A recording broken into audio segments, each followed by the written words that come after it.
did read the Boxing News panel around about that time, and you featured on it. I can't remember exactly when it was, whether it was pre-fight camp or in the middle of it, or after it. I think it might have been just before it. And so the kind of plans were out and we knew what was happening. And at that point, obviously, people are they're they're staying as positive as they can. I'm not saying they're spinning it necessarily, but people are trying to stay upbeat, and that's good because morale is really important. But I remember you just being very honest in the panel and saying something that most people hadn't really said up until that point, which was along the lines of, let's be honest, there's nothing good about this situation. It's not good for boxing. Let's not pretend that.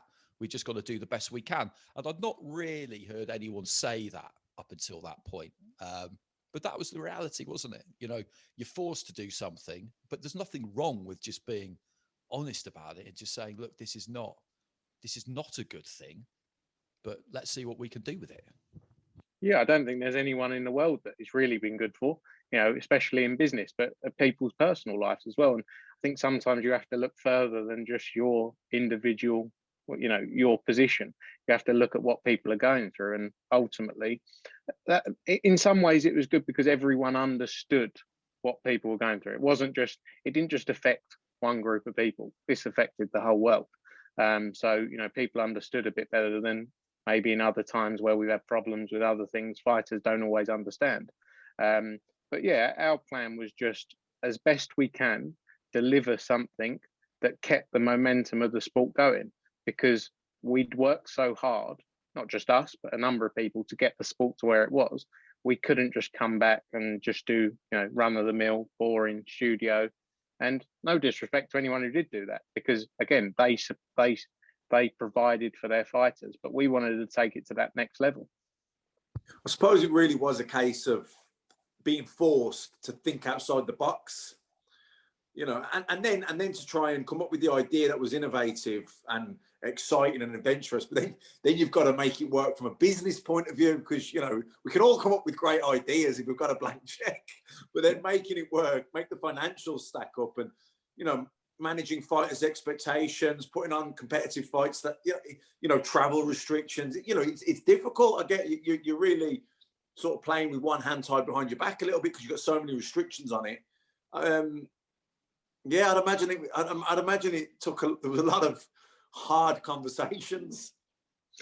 Yeah, I think the big thing as well was we were all going through something brand new that no one had ever experienced. You couldn't turn around to Barry, for example. Normally you sit down with Barry Hearn, Eddie's father, who's been through everything, and you could say, well, what did you do in this situation in 2005, whenever? But no one knew what was going on here. We'd never been through anything like this. And the other issue was there was constant changes. So it was all well and good, putting a plan in place to do X, Y, Z. But oh no, then Belgium's gone on the ban list. So that opponent from Belgium, what are you going to do with her? Oh, this country's gone on the ban. Oh, you can't travel here. These testing regimes have changed. You need to change what you do. So it was constantly developing, and we worked our hardest along with the British Boxing Board of Control, and as a business, not just in boxing but across the sports we work in, bringing our expertise together and a lot of medical experience as well with people we work with, doctors we work with, to deliver the safest possible events. Because ultimately, like you say there, it's all well and good coming up with these grand ideas and saying we're going to do this, that, the other, but it had to be safe as well. And we were dealing with something none of us had ever been through, so we were constantly learning. We're even, I'm sure we're learning now, and things are improving every show we do.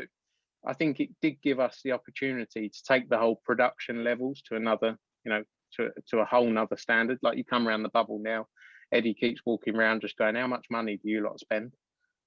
So we'll just keep that, we'll keep that away from him so he doesn't see it and he doesn't get upset about it. But he keeps on saying it. He keeps on repeating it. So he must be a little bit wound up about, walking around, see the artwork everywhere, see the games room. You got the ping pong table, you got the pool table, you got the darts. But you've got to create these things that are a little bit different. And we hope we've done that and kept everyone, kept the audience captivated as much as possible.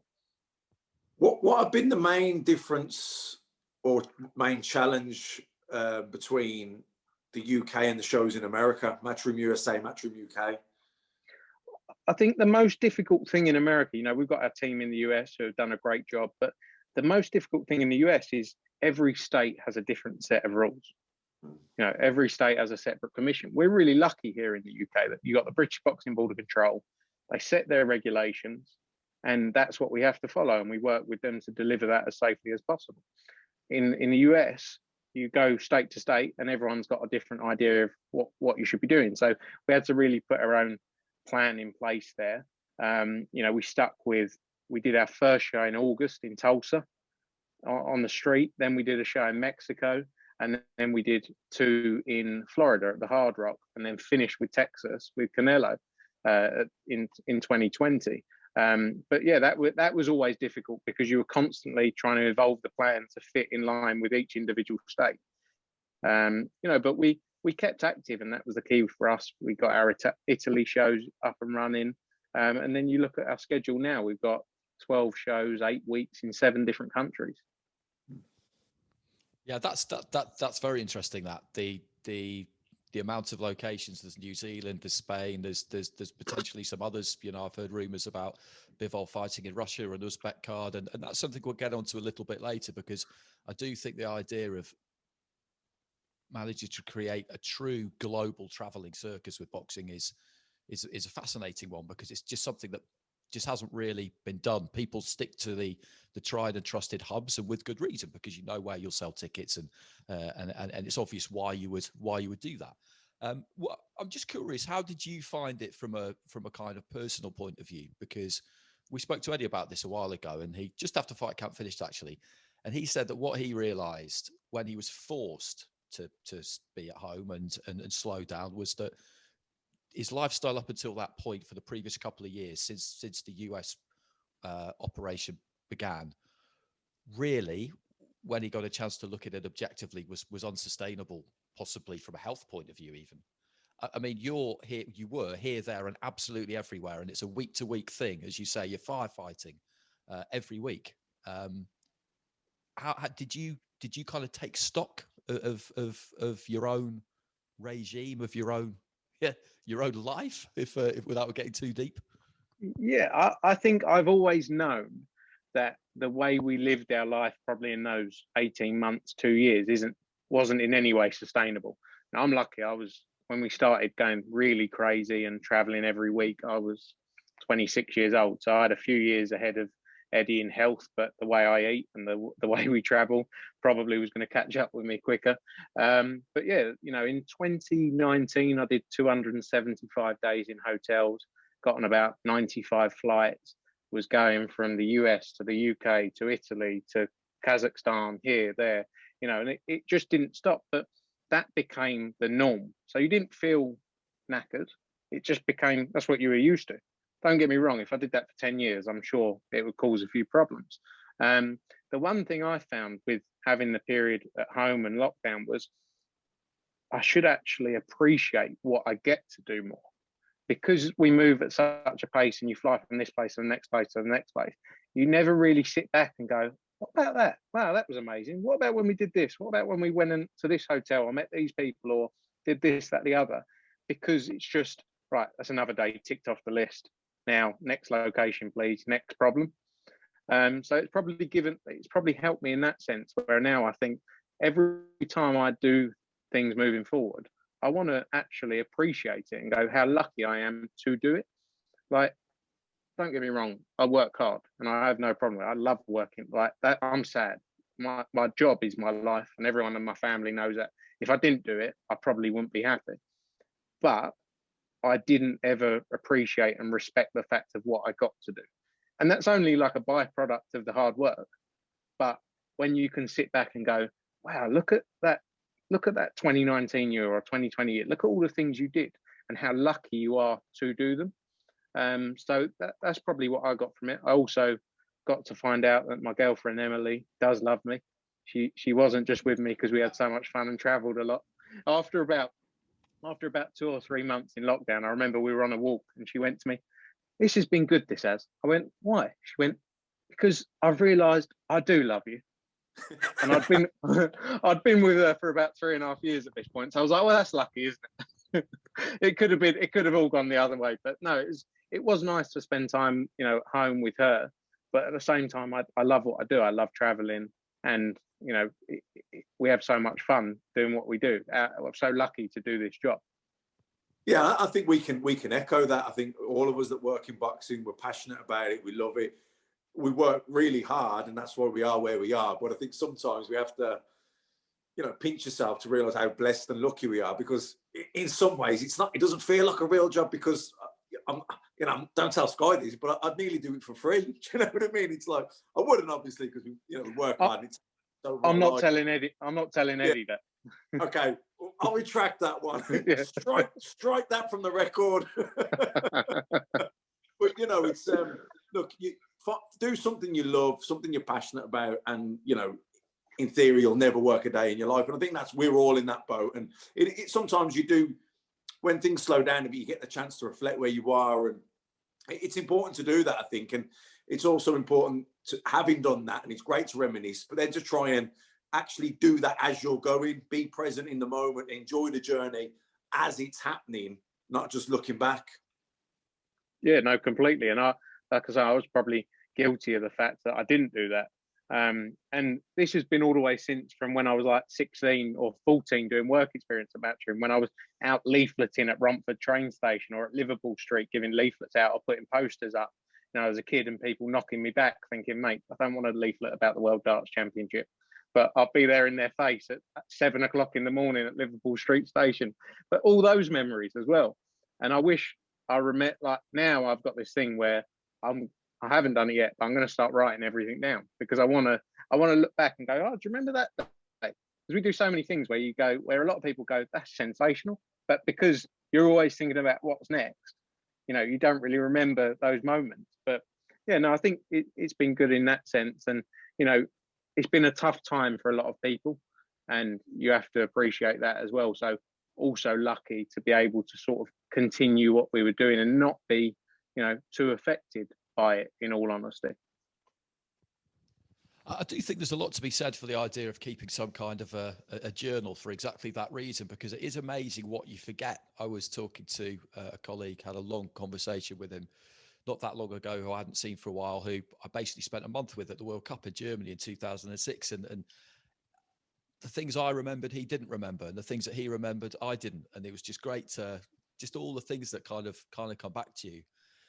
With regard to the organisation of something like Fight Camp, I mean, were there some difficult kind of dark days almost, where the thing about embracing a massive challenge like that and entering into the unknown is that sometimes, in my experience anyway, most of the time you'll be upbeat about it, thinking this is brilliant, this will be my finest hour, this is my chance to show what I can do in the most testing of circumstances. But then one day you're a little bit tired and maybe a little bit down, and you might think to yourself, fucking hell, this is hard work. I'm not even sure we can do this. So emotionally, that can't have been easy, because, well, just for the reasons I outlined there.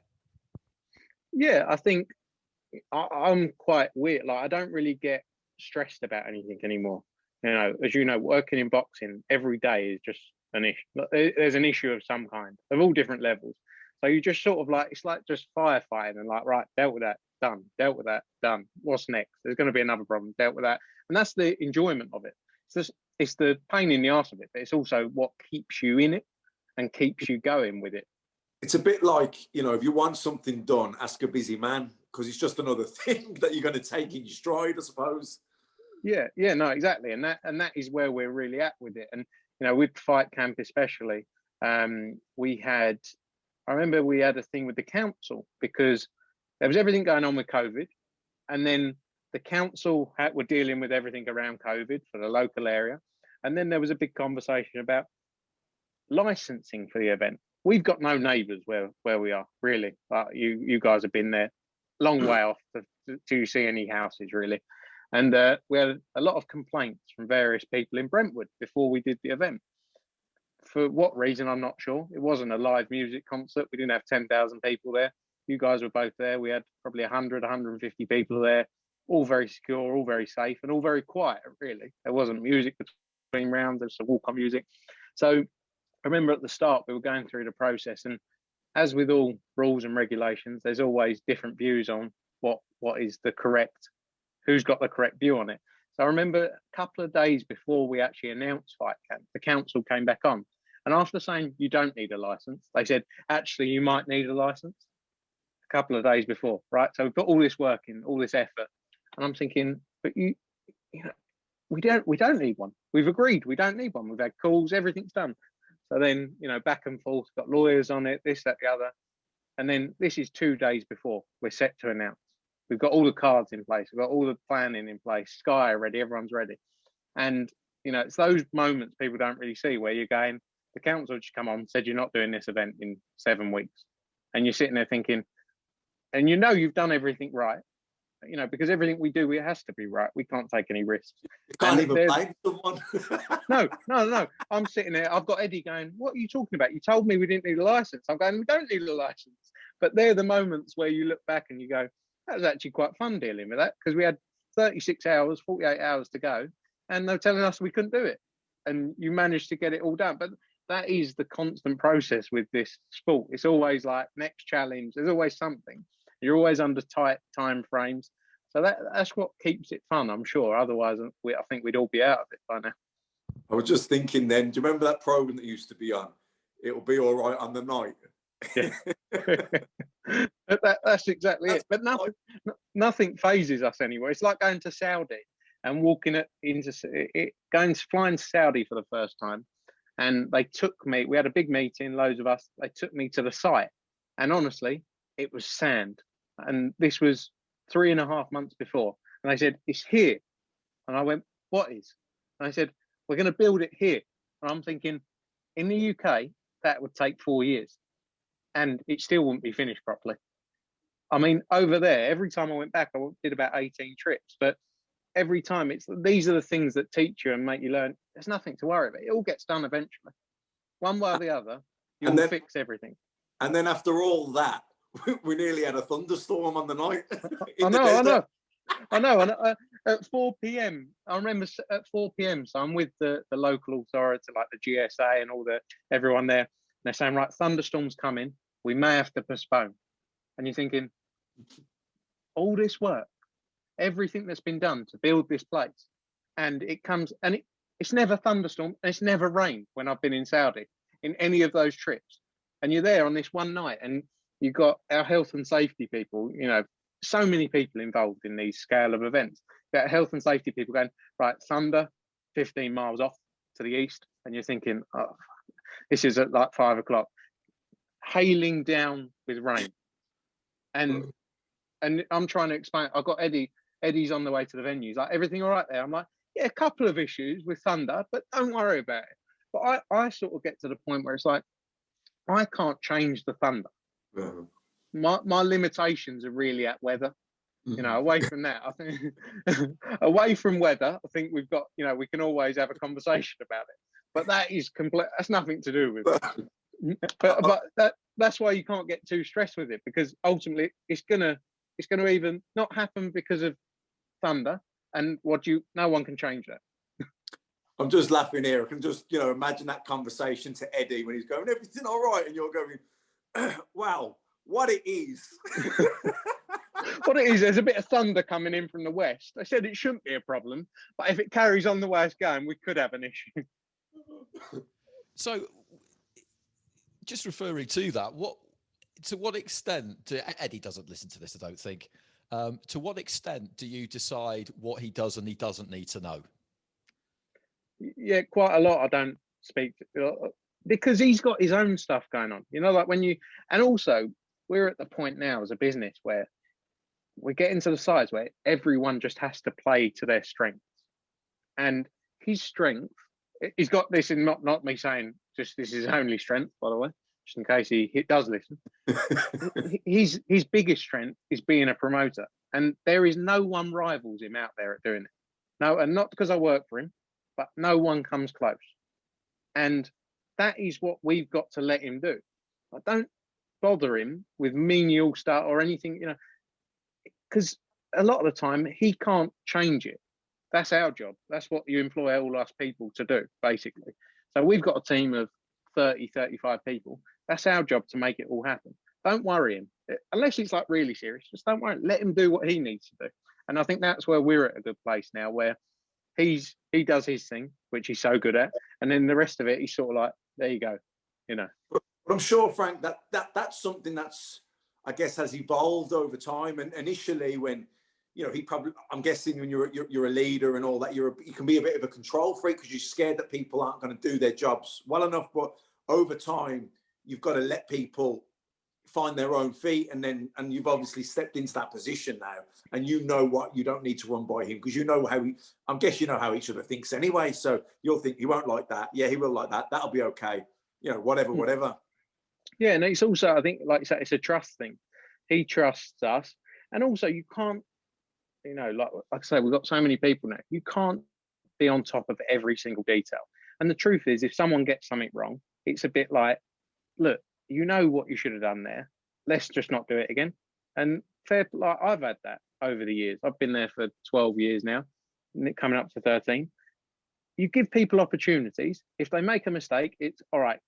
Let's just improve that next time. And that's all you can ask for. No one's going to get through doing everything perfect. But I think if you get the right team in place that you trust to deliver in their certain areas, and again, using people's strengths, you know, some people aren't as good at one thing as other things. So you've got to make sure the team are all there doing what they're best at. And that's how you get the best end product. I suppose delegating the right jobs to the right people is a skill set in itself. Yeah, I think I'm quite lucky in the fact that because I started at the bottom and I will still do any job there. I'll go and make you a cup of tea if you want a cup of tea. Like, I've worked through a lot of the people's roles who now work in our team. So I can have a conversation with them. Only I'm not very good at press releases. I'll admit that now. You know, you got to be honest with it. I'm not the best at everything, but I have a knowledge of what their role is and what needs to be done to, you know, to help them. Because some people sometimes say, "Oh, what shall I do in this situation?" And you can give your help and insight and to try and help them.